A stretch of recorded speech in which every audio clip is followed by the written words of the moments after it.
السلام علیکم ورحمۃ اللہ وبرکاتہ۔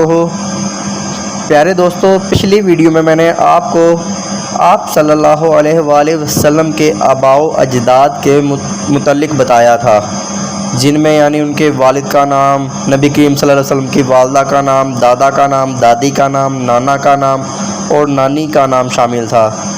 آج میں آپ کو آپ صلی اللہ علیہ وآلہ وسلم کی ازواج مطہرات کے متعلق بتاؤں گا۔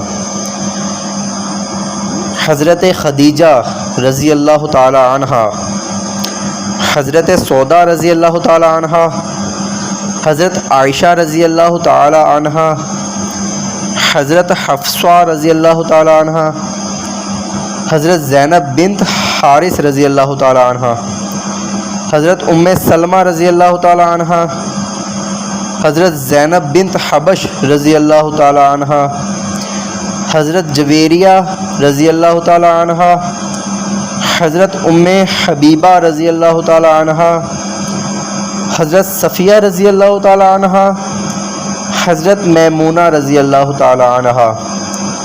اس سے اگلی ویڈیو میں آپ صلی اللہ علیہ وسلم کی اولاد کے متعلق بتاؤں گا، حضرت صلی اللہ علیہ وسلم کے بیٹے اور بیٹیوں کے متعلق۔